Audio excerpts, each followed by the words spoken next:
Wow. Joining me right now is Texas Congressman Jodey Arrington. He is the chairman of the House Budget Committee. Mr. Chairman, thanks very much for being here this morning. Good morning. Good morning. So is there an effort to try to get illegal migrants to work in our military? Look, this is just another way to obfuscate the real issue, which is we have total chaos and lawlessness at our border.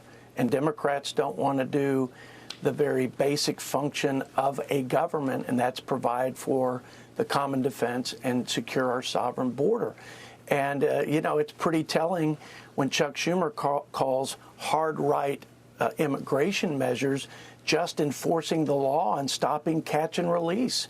And so we're not going to get to a security supplemental package until we deal with the most significant and urgent security threat to the American people, and that is our southern border. So are you saying that Republicans will draw a red line? You will not vote for any money to Ukraine until you see policy changes at the border? Is that what you're saying?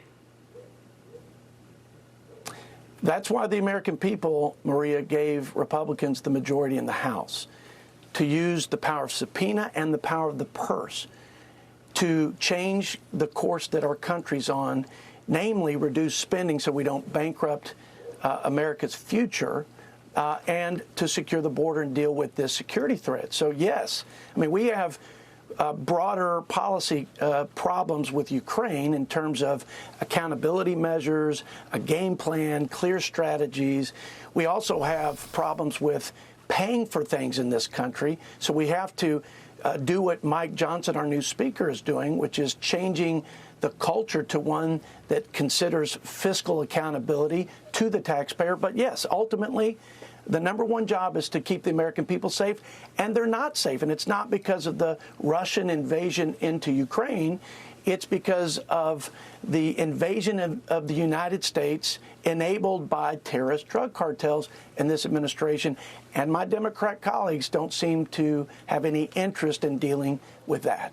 No, they don't. You just saw what Schumer said. They don't want to deal with this at all. They want the money sent to Ukraine. They say we're running out of time. We're running out of money. So is it fair to say that this supplemental package is dominating the agenda going into year end? And how long are you willing to go to the mat for this? They're not responding. Well, they will respond just like they did with the debt ceiling debate. If your viewers remember, we held the line in the House and the Senate, and it took both chambers and Republicans in both chambers to hold fast to our principle that we were going to reduce spending year over year, and that we were going to start to walk and then run and restore fiscal accountability in our nation's capital. That has to happen in this case as it relates to border security.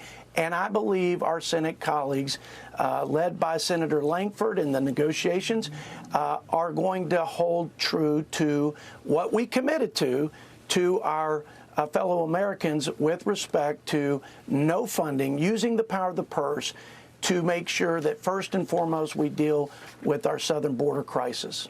Yeah, I mean, you're also dealing with the NDAA, Annual Pentagon Policy Bill, and I'm wondering where that goes, because in the Fiscal Responsibility Act, it increased defense spending by 3.2%, left non-defense spending flat.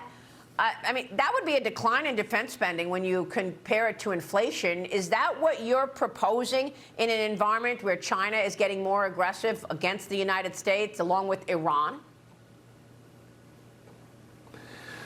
Well, let's be clear. There's a lot of waste and woke and unnecessary spending at the Pentagon, probably more waste in that bureaucracy than any. And I think our chairman, Mike Rogers, and his colleagues on both sides of the aisle, in fairness, have found ways to shift monies internally, about $40 billion, to legacy programs and otherwise wasteful spending, to things that matter to our security interests to date. So I think there's a lot more money than just what you see in the top line that's being shifted from wasteful and unnecessary spending to things that have to do with real readiness for the United States. Well, it's incredible to me how each side sees it so differently, and all of this is happening in the face of what appears to be corruption in plain sight.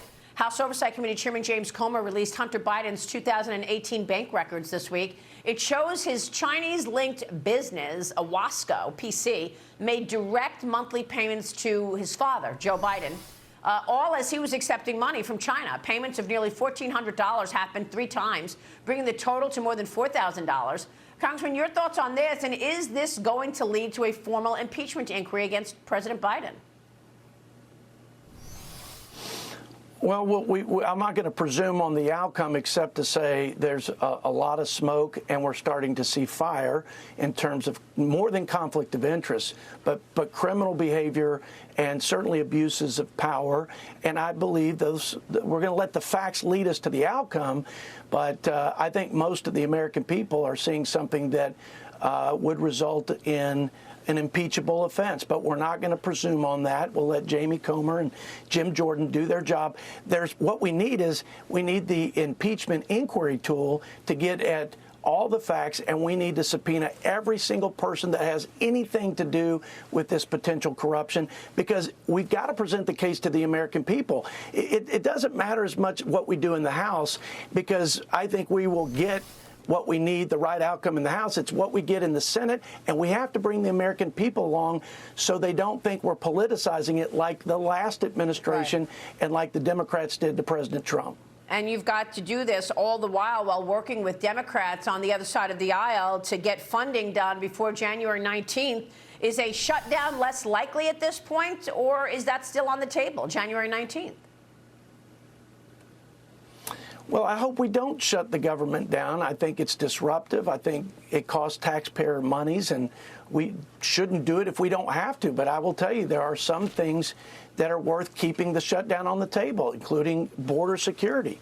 So we've got to get our work done, and then we've got to take the fight to the Democrats, and we got to bring the American people along, and they have to put pressure on Democrats in the Senate to reduce funding and secure the border. Those are the 2 main objectives.